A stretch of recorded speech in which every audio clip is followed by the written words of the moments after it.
thank you all for coming. My name is Norman Field. I'm in the Department of East Asian Languages and Civilizations. And I'm really, really happy and deeply grateful in more ways than one to have Emi Koyama with us today, because she got very dramatically sick yesterday with high fever and everything, and here she is. So in that sense too, I'm really grateful to her, whatever it is, her vitality on top of everything else that's brought her to speak to us and with us today. I also want to thank our sponsors, the Committee on Japanese Studies, International Studies, and Human Rights Program, and always Lauren Sethme and Maureen Locknane and Dion Yurko for helping us physically get to this space. So today, Emi Koyama, who I think has one of the greatest titles I've ever come across, which is a multi-issue social justice worker, which I think is one that so many of us would probably be proud to bear. She's also the director of the Intersex Initiative, and in fact, if I jump ahead, that is what she'll be talking to us on Friday, this Friday, May 11th, from 12:15 to 1:30 at the Center for Gender Studies. That talk is titled Intersex at the Intersection of Queer Theory and Disability Theory. Today she'll be talking to us about transracial and international adoptions. I want to call attention right now to this remarkable array of pamphlets, writings by Emi Koyama, and she's someone who writes prolifically and really provocatively in both Japanese and English. I think she's very distinctive in that way too, the extent to which she is able to express complex and challenging positions in both languages, and the extent to which she's active, constantly active in engaging in debate, and the accessibility of the way in which she writes in those ways. So I invite you afterwards to come look at these pamphlets, and above all, buy them. Extraordinary array of buttons as well. And my colleague, Tomomi Yamaguchi, is also wearing a t-shirt designed by Emi when the Minister of Health and Welfare of Japan called women baby-making machines. Well, there was Emi promptly taking action in this fashion. So with that, I turn the microphone over to Emi, and let's welcome.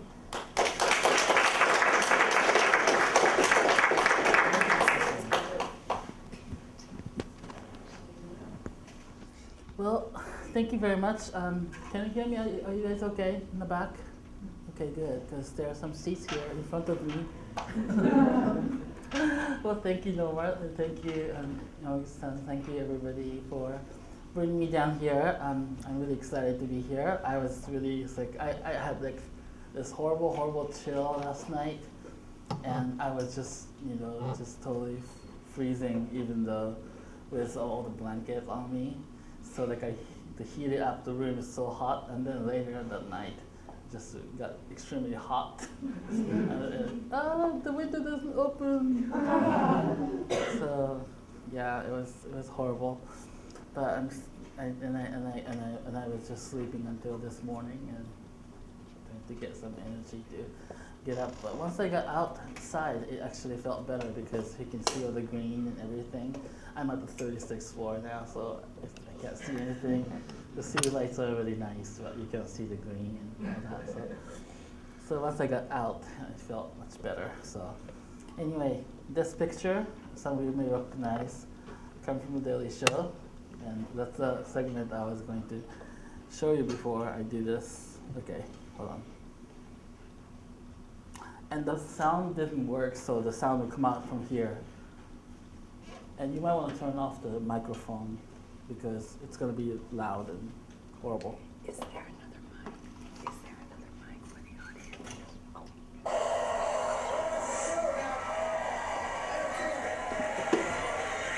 Entertainment entertains us. That's all it really should.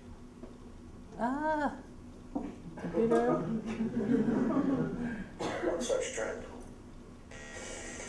Brangelina's done it, so has Guy Donna. Heck, even dusty old Meg Ryan's giving it a whirl. Coming up, Hollywood's foreign baby fever. It's not malaria, it's star-studded adoptions on TBS. Totally doing star business.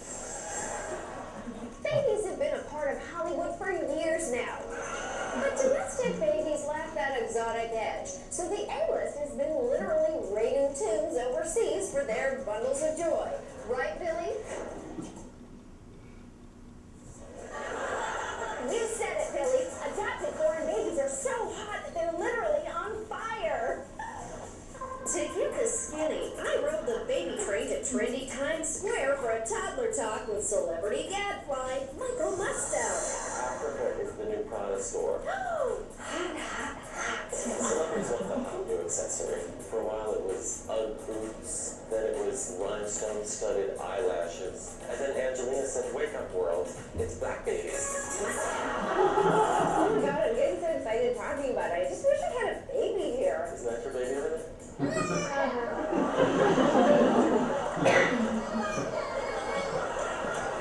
So why are the stars salivating over these foreign morsels?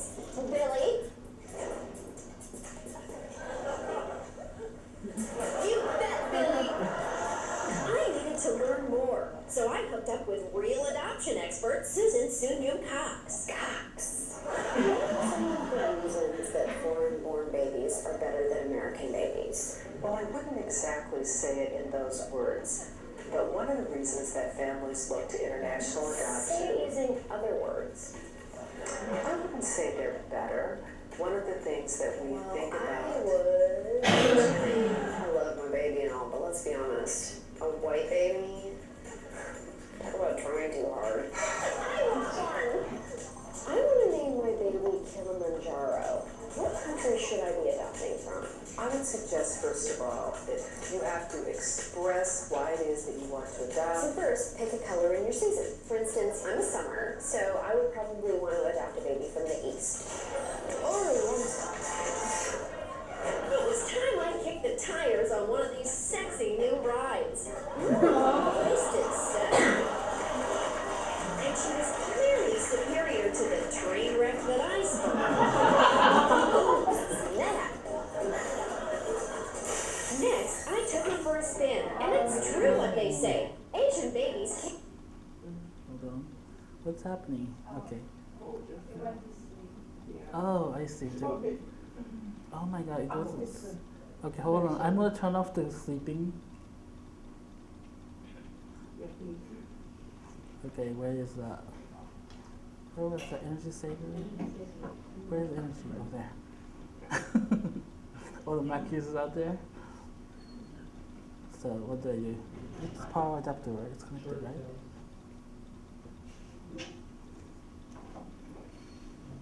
Okay. Here's the other side. No, display. Oh, display. This is it. Alright, this is it, right? Okay, I went back a little bit so that.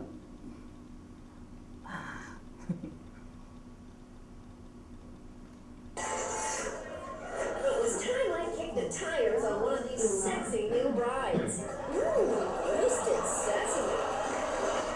And she was clearly superior to the train. Oh, what is going on? Ah! Okay, so I will do this. So why are the stars? Exactly say it in those words, but one of the reasons that, Be honest, a white baby? Talk about trying too hard. I want one. I want to name my baby Kilimanjaro. What country should I be adopting from? I would suggest, first of all, that you have to express why it is that you want to So adopt. first, pick a color in your season. For instance, I'm a summer, so I would probably want to adopt a baby from the east. Or warm spot. It was time I kicked the tires on one of these sexy new rides. Roasted sesame. And she was clearly superior to the train wreck that I saw. Ooh, snap. I took her for a spin, and it's true what they say. Asian babies can't drive for Your new baby can even help you out of a tight jam. What with your got food sticks? Asian baby! So cute. In fact, an hour later, I was hungry to adopt another. But they took the first one away and told me not to come back. Right, Billy? Leave me the alone. Whatever you say, Billy. Next on TBS, bulimia. What's too early for your child? See you next time on Totally Doing Star Business.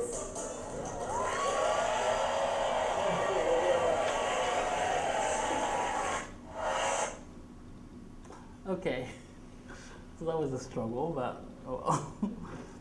So I just thought that was funny, so I just took this picture from that.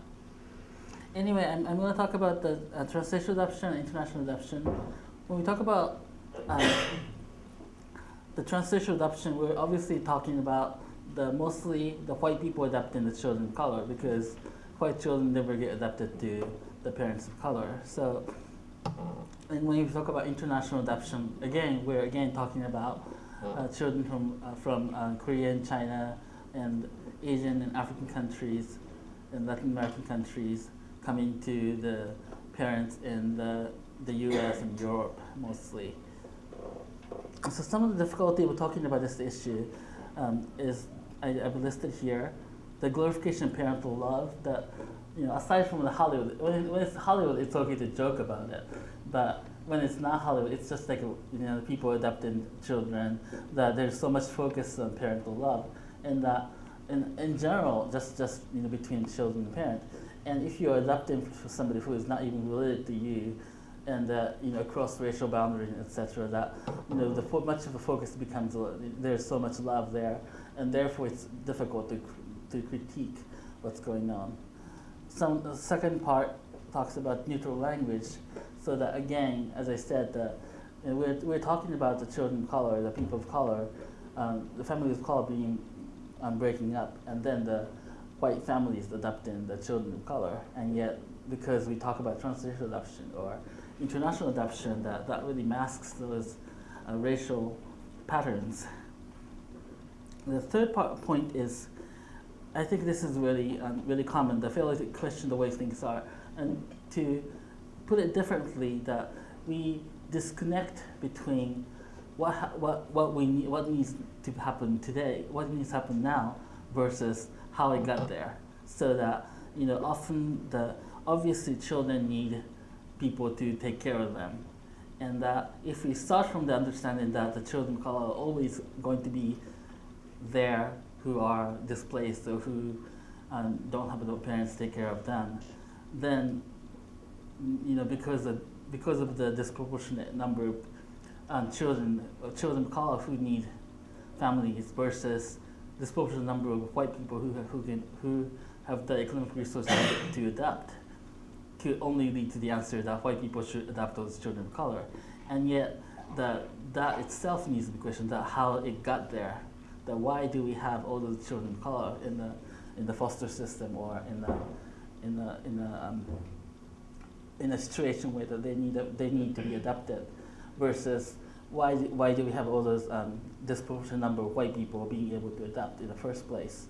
So that part is and that's really common in our thinking about the social issues. So we think about, you know,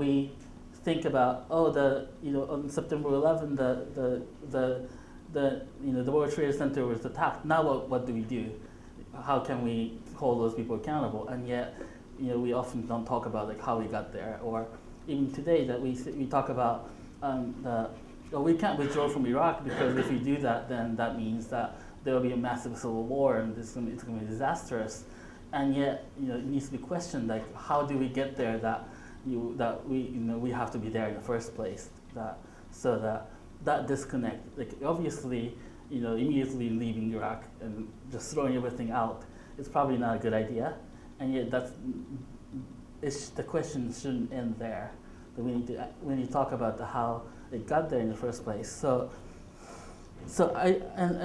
and what I want to emphasize is I don't want to promote the idea that adoption shouldn't happen, that international transracial adoption is a bad thing, or that it's a good thing, but to provide some of the analysis so that we are clear about what we're talking about. The false alternatives, again, this is the idea that we take things for granted, that the things are the way they are. The false alternatives, so should we save those children and place them in white families, or should we just leave them to suffer on their own?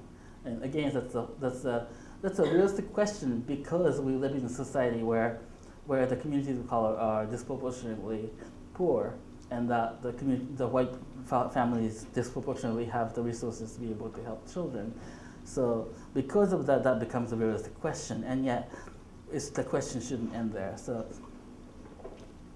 and next point is the overemphasis on psychological development, and this is basically there are researches that question international and transracial adoption, and yet much of that and almost all of that that deals with psychosocial development, so that they will question that can somebody who is black and being raised by a white family have a healthy self-esteem? Can they have is their identity development harmed by the fact that they are being raised among the white people? And that's an important issue. But again, that also doesn't question the larger political and economic structures that resulted in certain ways. So that, and while this is a really important research area, that I want to move beyond that and to talk about the larger political picture. And last point is that among the people who are questioning this kind of the practices, the international and domestic adoption are completely treated as separate issues. They're usually discussed in completely separate ways, and largely because the domestic transracial adoption issue is a black issue, and the international adoption issue is an Asian issue.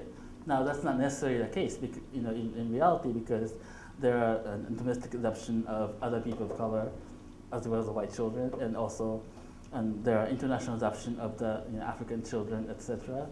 So that, but the way that it's been politicized in the past, focused on, the international adoption was being politicized among Asian Americans, and the domestic transracial adoption has been, and especially around the Black Social Workers Association and things like that, that mostly among the black communities, as well as the Native American communities when the Indian Child Welfare Act is not really followed.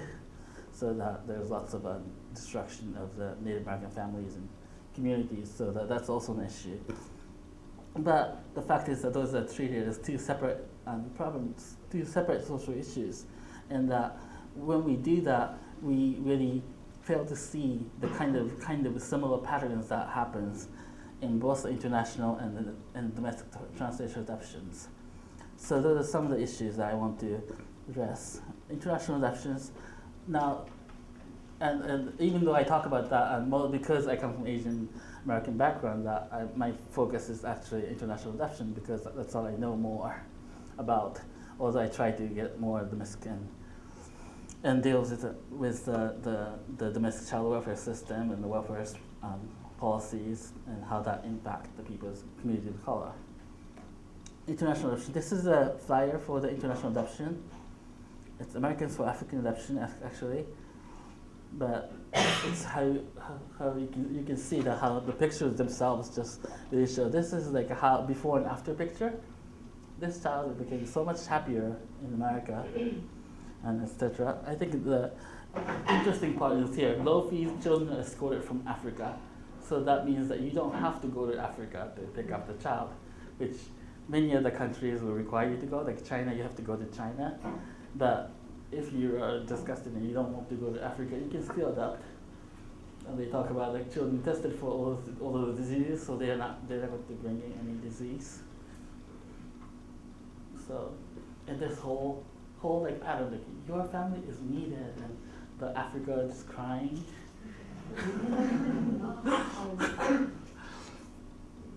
So many African angels, which is why I created the cheapbabies.com has the African angel section. I don't know if you saw that. international adoption, it's popular because it's easy to find younger children. Now, domestically speaking, there are about equal number of people, children in the circumstances where they could be adopted, versus the families that want to adopt. So there's about 1-to-1 ratio. So if everybody who wanted to adopt just simply adopted, much of that population would be adopted, and they won't have to be in the foster system or in the orphanage and things like that. And yet that doesn't happen because there's so much preference especially around age and disability, that children, domestically speaking, the children above like a 3-year-old and above 5 would be very difficult to be adopted. So that even though domestically speaking, like there are lots of the number of children that needs to be adopted versus the number of people who want to adopt are about the same. There's huge backlog of people who want to adopt basically babies. Whereas internationally, it's easier to get babies, and that depending on the states, that there are some restriction on, like, for example, queer people adopted and things like that. Also in the state custody, that there are lots of children with severe disabilities, of course, if they have separation issues, or if they were taken out because of some issues that the children may have different psychological and physical disability. So that makes it really difficult to adopt healthy infants. And if you're looking for healthy white infants, it's even further difficult. So that's why it's international adoption is really popular. That as long as you have money, that you can buy a child. The 3 phases that I've identified: the initial beginning stage from Korea in the 1950s, 60s, and then the expansion of that in the 70s and 80s. And the China is basically the huge factor that's been happening.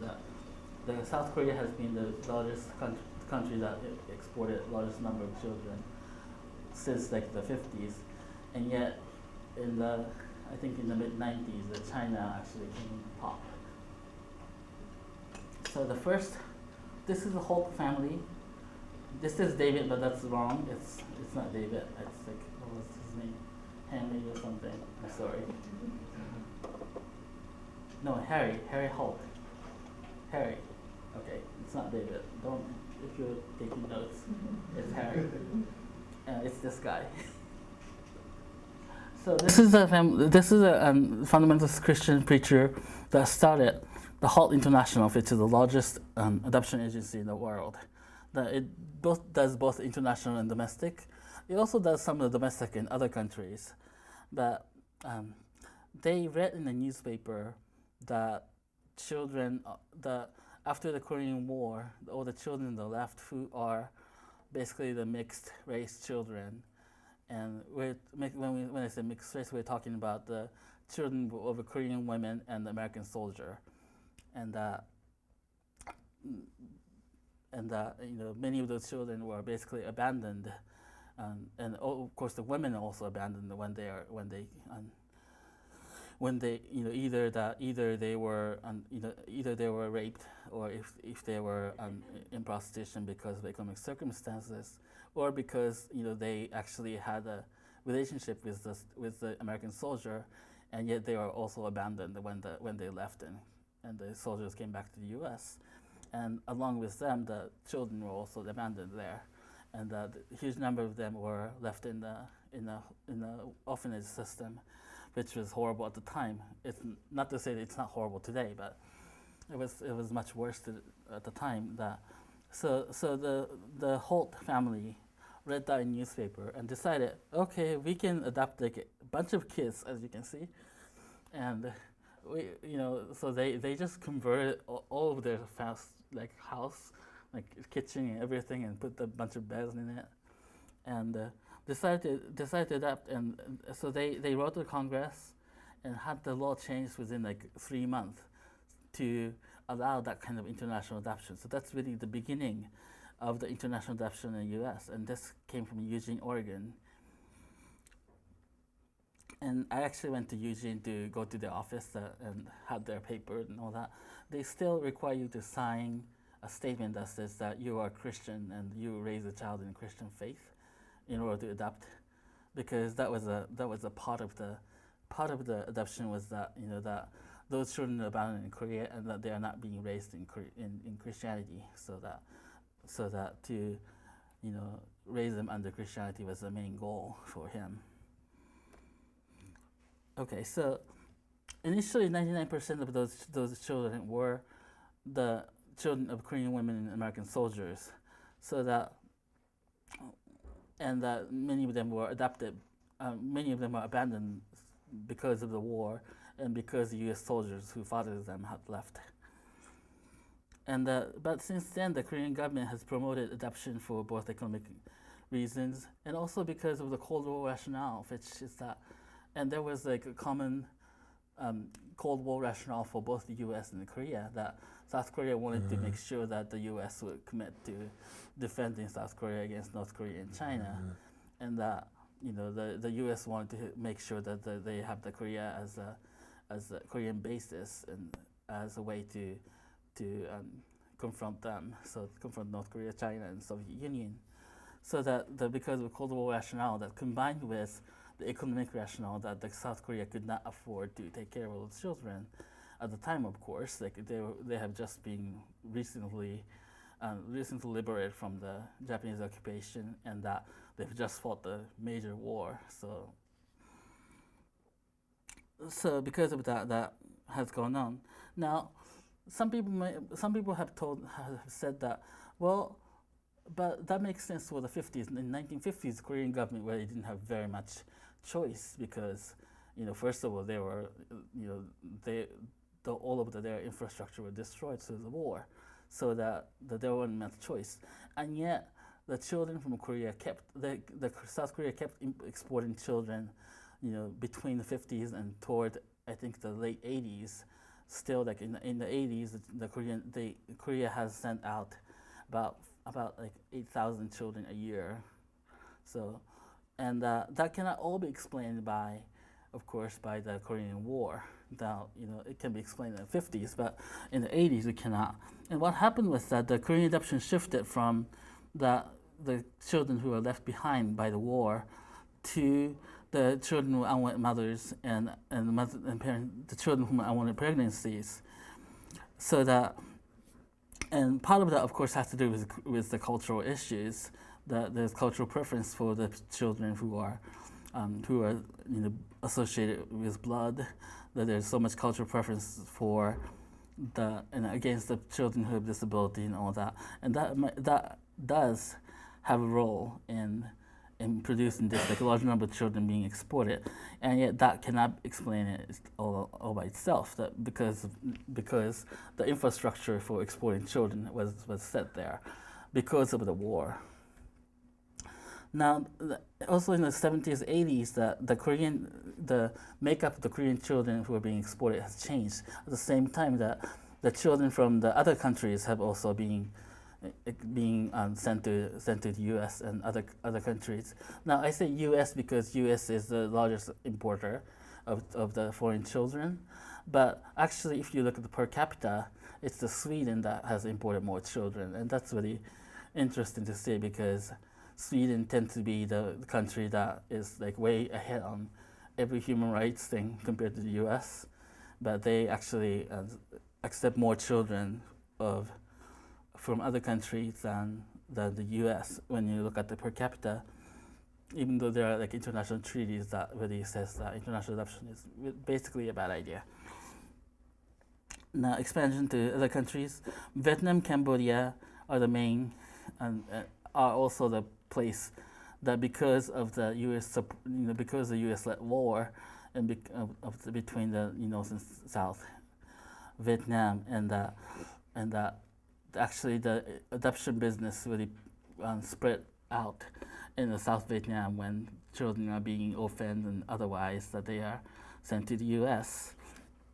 And also in the 80s, the Latin America is also where the U.S. has sponsored some of the civil wars and some of the military governments in South America. So that, but one of the really interesting thing is that, let's see, this is pictures from Operation Baby Lift. Operation Baby Lift, it sounds like a joke, but it's actual operation, and this happened when the Saigon was finally falling under the attack from the North Vietnamese and the Viet Cong attacks. That this is where the U.S. forces have almost all left, and some of the leaders from South Vietnam has also left, and or are leaving. And this is a time where, the North Vietnam was basically, the North Vietnamese military was just surrounding Saigon, and they were about to, the war was about to end in Vietnam, and yet because there were all those children who have also already been assigned to the adoptive families, or they were marked to ship to the U.S. So they filled many airplanes that the U.S. government chartered, and basically put a bunch of children, like hundreds of children, in the airplane, in many airplanes, and to ship them out of South Vietnam before the South Vietnamese government collapsed. And so, as you can see, that it's all those children. They, of course, had some adults to supervise, but it's mostly children like this.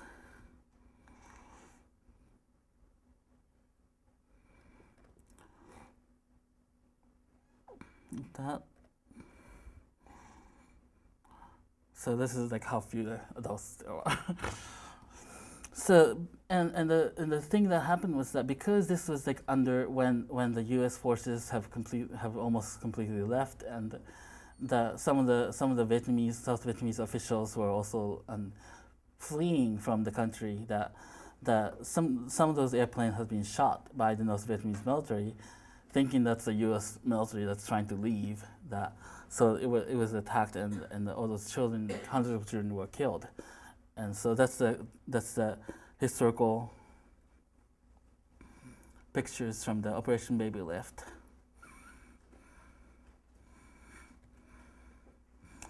Now, since 1990s, much of it has changed, especially around Korea.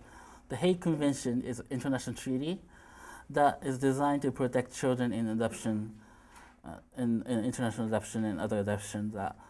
And it states that international adoption must be at the last resort. What does that mean? Is that it doesn't actually ban international adoption, but it should be limited to the circumstance where it's emergency. And emergency generally would mean that because of the civil war or natural disaster or some public crisis, that there are like extreme number of children who are suddenly displaced, and that they need to be adopted. So it allows for that kind of adoption, and yet that it should not be just a routine matter to adopt children under this international treaty. The nation responsible for trafficking, abduction, etc. Nations were held accountable to stopping some of the trafficking and abductions. Abduction was common in some of the countries. That it was so common at one point that the Cambodia had to ban adoption for a while because there was so much abduction, and Honduras also had to stop for a while. And today it looks like Guatemala will actually be like, I don't know if it actually happened yet or not, but Guatemala has become the second largest exporter of children in the last few years, and it's said that about the 1% of newborn were exported last year or something in Guatemala, and so much of that was actually there was serious problem of trafficking. Basically, in Guatemala, any lawyer could function as an adoption agency, and that they could send children to other countries as long as if you're a lawyer. And so there are lots of sales of children there. That parents who are really poor were just given just a few bucks basically to give up their children so that they can be sent to the U.S. for lots of money. so that became a major problem in Guatemala, and it looks like Guatemala will have to like a U.S. will basically ban adoption from Guatemala for a while because of that. But similar problem has happened in Cambodia and Honduras, that they had to stop international adoption for a while. At the end of the Cold War and the beginning of this new war rationale of the war against terror, and what they actually mean is that war against Islam is basically what they mean, that there's so much interest in trying to instead of this like Cold War rationale where we need to strengthen the relationship between different countries, but now it's more full front that instead of saying that we should adopt those Korean children and to strengthen the relationship with South Korea, but the more rational in when we should adopt all those children from Muslim families and raise them as Christians before they become terrorists. So that's actually like a kind of rationale that's not spoken that way, but there's much of that really happening. So the end of the Cold War meant that there were children from Soviet Union and Eastern Europe who were being sent to the U.S. Russia is the third country, I think the third largest country, and Bulgaria is somewhere like 6th or 7th or something like that. So there are some countries that are exporting. Ukraine is another country that sends lots of children to the U.S. China becomes the number one and displaces Korea. Because of the international convention, the Hague Convention, and because of the 1988 Olympic Games in Seoul, South Korea, that when they were preparing for the Olympic Games in 1988, some of the Western newspapers have criticized South Korea as a country that violates children's civil rights by this massive industry of exploitation of children, and that partly because of that, and partly because of this Hague Convention, that there has been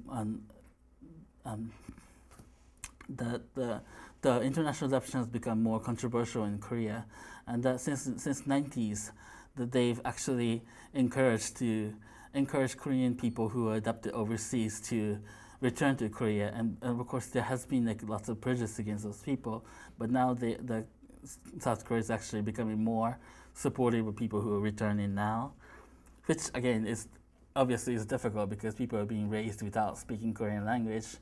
They don't eat Korean food. They're raised in completely in a Western way, but there has been lots of change, and South Korea still sends out lots of children, but not as much as it used to be.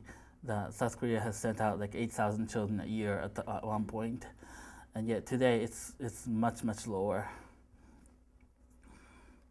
So, the latest trends in international adoption, the Child Citizenship Act of 2000 is an interesting law that it went into effect fully in 2002 after 9/11, in which grants automatic citizenship for children who are adopted from foreign countries, so that in the past, when children were adopted, once they were adopted, they were given some visa, and after that, they had to apply for citizenship and to do that.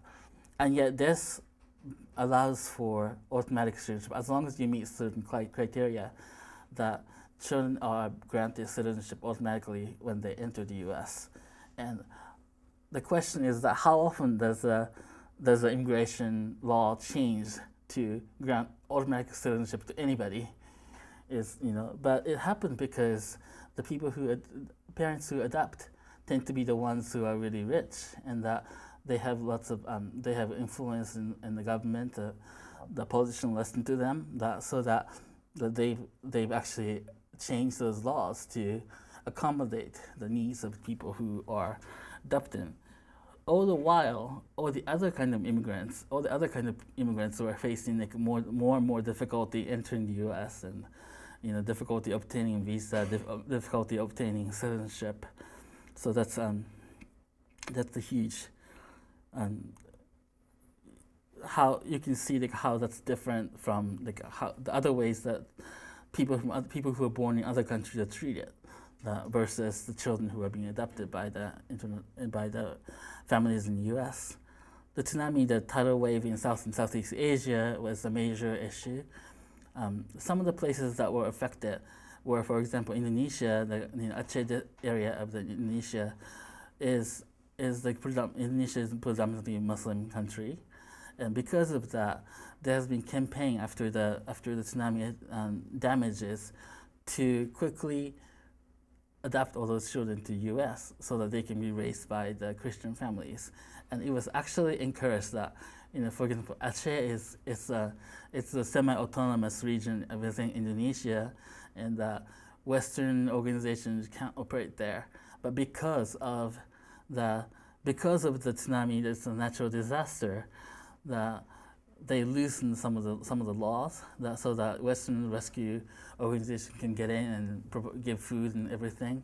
Exploiting that natural disaster, basically, some of the Christian organizations would try to get in and to find children who were like from the Muslim family, who were from Muslim families, to be adopted by the Christians in the West. And it was really promoted by this, both obviously they were trying to help children, but also the focus was to create a foothold and for the Christian and spreading Christianity in Indonesia, and especially in Aceh, where there was lots of restriction for the Western organizations to operate. Now that didn't happen because there was massive criticism toward it. And partly because when there was like the natural disaster like tsunami, lots of families were displaced, but they were not necessarily dead. So even though there were children who were separate from their families, and yet we didn't know that those children actually lost the families. So it just took some time to connect them back again. And because of that, the criticism was that you can't just adopt children before you know that the child is orphaned or something. That just because the natural disaster had separated them doesn't mean that they lost parents. So now, last point is that Department of State has posted a document on the website that responds to the request from American families demanding Iraqi children. That there were lots of requests to the Department of State saying that I'd like to adopt children from Iraq. And I don't know why people do that. I don't know why people request that. And obviously, part of that is motivated by the fact that that of course things are destroyed in Iraq, and lives are difficult, and lots of people have died, so that must mean that lots of children are also displaced, and the things may not be good for children in Iraq.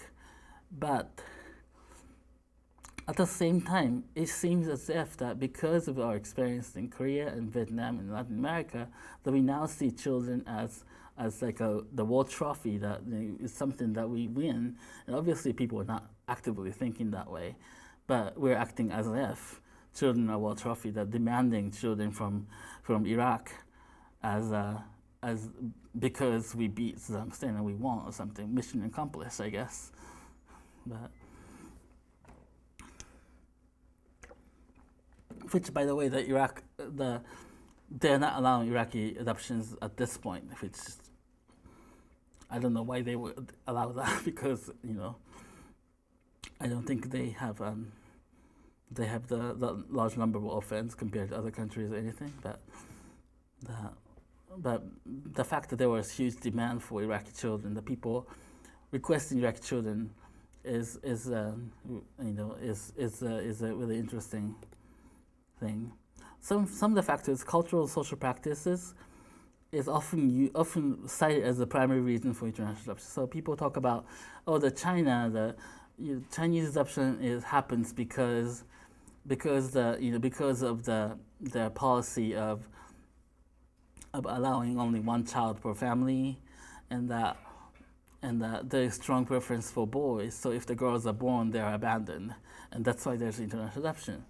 Or in Korea, in Korea, that because because the children who were born out of the marriage were considered complete, were abandoned because of the Korean cultural issues. Now there may be a, that might also play part in it, but that alone doesn't explain it, because what's happened, the children from the U.S. are also stigmatized for being born out of wedlock, and yet they're not being sent to other countries. So now, so the second factors comes in the vast economic disparity. That seems obvious that the adoption of international adoption happens mostly from the poorer country to the U.S. Now, South Korea was an exception because it had developed economically, but it started out because in the 50s because of the damage of the colonialism and the war. U.S. military involvement, again, it's a pattern that's been happening in the past. The Christianity has become, and the Cold War and post 9/11 war and terror politics, that there's the idea that we need to raise those children as Christians to save them and also to prevent them from becoming terrorists. And it's just like, is often the kind of motivation that some of the organizations have. That if you read their literature carefully, they don't.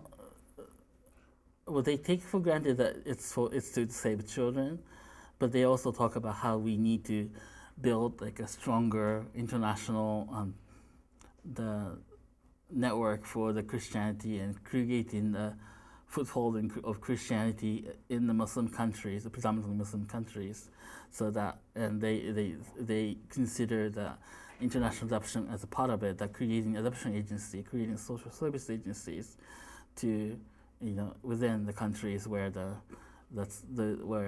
it's predominantly Muslim. So I move on to domestic transracial adoptions. Now there's this idea of traditional and minority adoption. Traditional adoption is non-black and minority is black.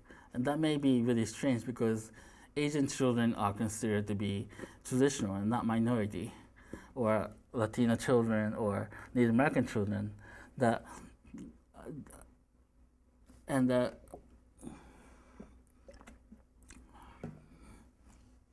Obviously the child welfare system has, that you can go through the public adoption system, which doesn't cost money, or it costs some money, but not the kind of the lots of money that it costs. But public welfare system and public adoption system has like a huge number of children who have the disability or kind of disease, and the children who are older.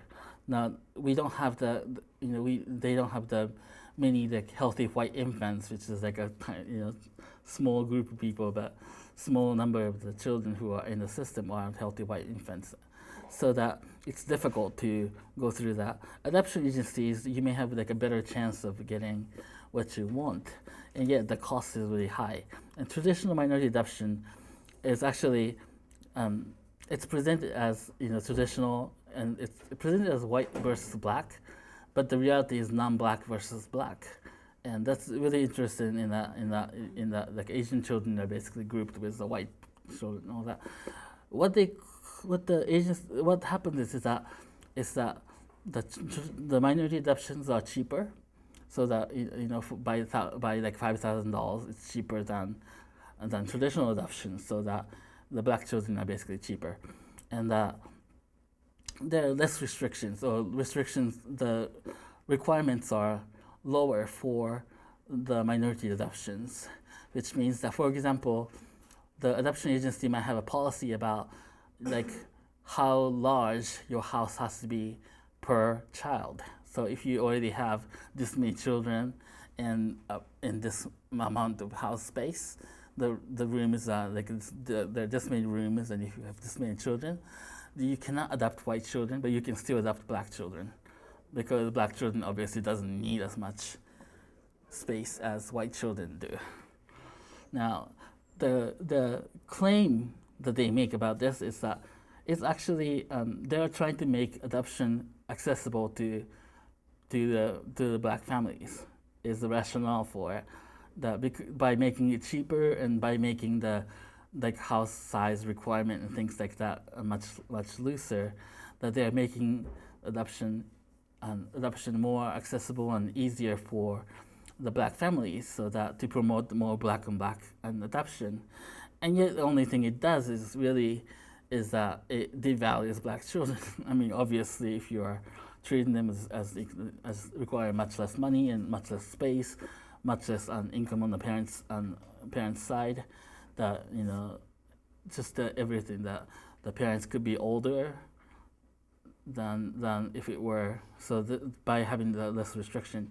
Now that again also happens for children with disabilities, that if you have the children with disabilities are much cheaper. Sometimes they'll even give you money and to raise the children with severe disabilities, and so that now the part of rationale could be that, well, because it costs lots of more money to raise children with disability, but at the same time it really devalues the children based on their ability and their race.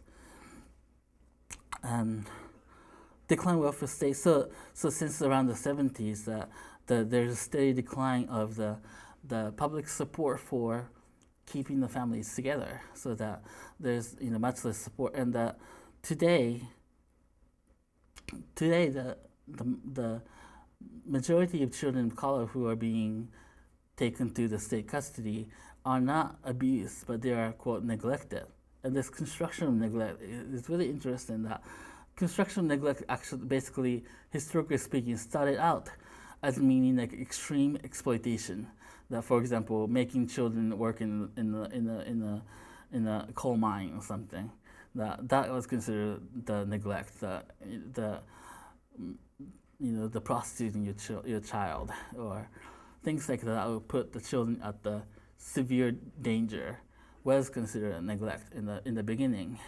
And yet today, the neglect could simply mean that economic insufficiency, so that you cannot provide enough food, you can't provide the kind of medicine, you can't provide the time to be with the child. That if the parents are working several shifts of work, then they cannot stay with the child, and the child may be left at home.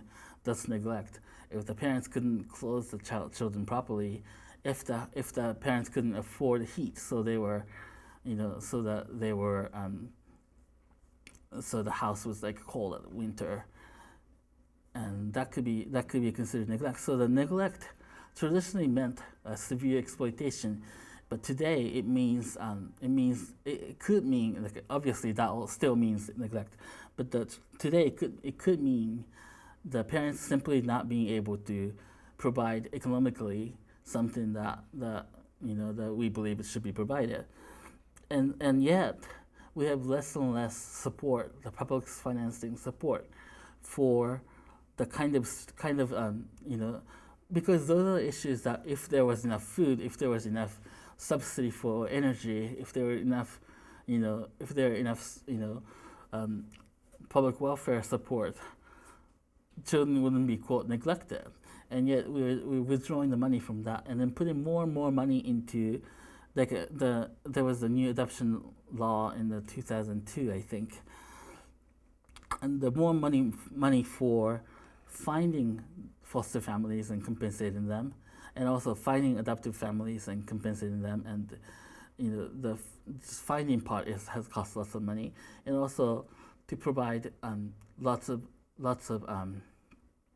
tax credit for people who adopt, so that instead of funding the services that would help the families stay together, we're now funding the tax credit, which is thousands of dollars for the upper middle class and upper class people to adopt. And that really happened because of the changing view of we as a society has changed how we see those neglect and economic insufficiencies. That traditionally it was considered that unfortunate circumstances, but today, like we have the legal structures that sees those economic insufficiency as a personal flaws, and the parents, there's something wrong with those parents, and so rather than providing support so that the families can stay together, they will take the child away from these families, and then give tax credit to people who are wealthy enough to adopt. Now, tax credit sounds like it's like a less than giving money, but tax credit is still government money being spent. Some of the new trends of the 2003, the tax incentive for upper middle class families to adopt took place in 2003. But another thing that happens with this is that the Multi-Ethnic Displacement Act was a part of the Child Adoption Promotion Act, and that basically prohibits use of race as a factor in adoption if they receive public financing, so that adoption agencies or that they'll prohibit the policies to try to adopt the families and the children of color into their own race, basically, but to make it more the colorblind in terms of adopting children into different families. Now, second point is this is really severe problem. The federal bonuses, there are federal government bonuses to different states that promote adoption, so that if the state has this child that a family that may need support, but if the state pays for something to help the families stay together, then state doesn't get any money. But if the state takes the child away and have the child adopted to another family, then the state actually receives money from federal government. So there's like a strange incentive set for the state. It's more state of interest to take more children out and have them adopted rather than providing some public support so that the families of color can keep their children in their family. Now, the last part is anti-abortion movement. As I said in the beginning, that because there's about equal number of people who are equal number of children who could be adopted versus the families that want to adopt, but because of the age gap, that it's really age gap, and because of the preference around disability and race, that it's very difficult. That even though there are equal numbers, but there's long wait lists for people who want to adopt healthy white infants. So how can we increase the supply of healthy white infants? Well, if we ban abortion among white communities, that would do. So this anti-abortion movement has actively participated in promoting adoption and using adoption as a reason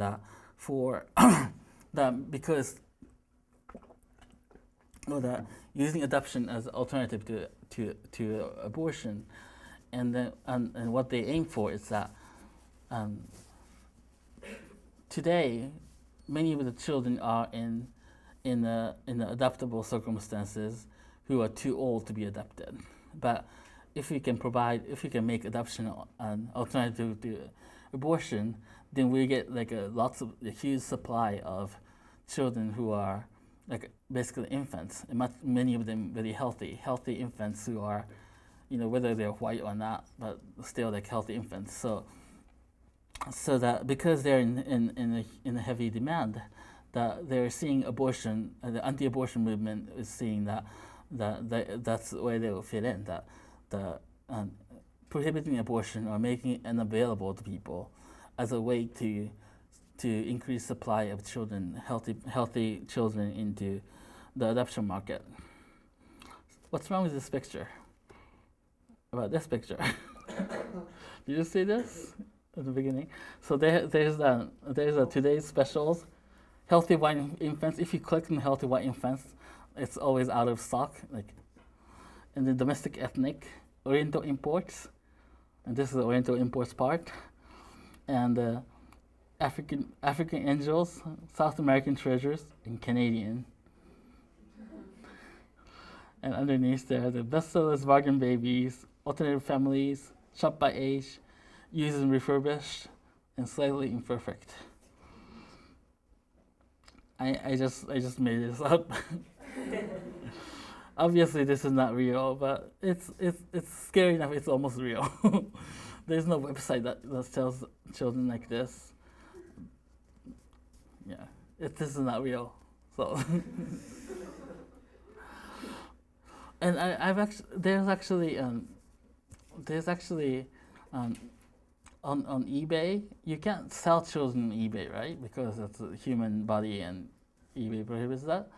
But there are lots of, if you search for adoption in eBay, there are lots of like auctions for fundraising for adoption, so that we're adopting our 5th Korean baby and and for that I'm trying to get money for that by selling this recipe of Korean food and things like that. You see lots of that, and you can that's almost like you trying to buy children on eBay, although they're not buying children on eBay, but they're raising money to buy children on eBay.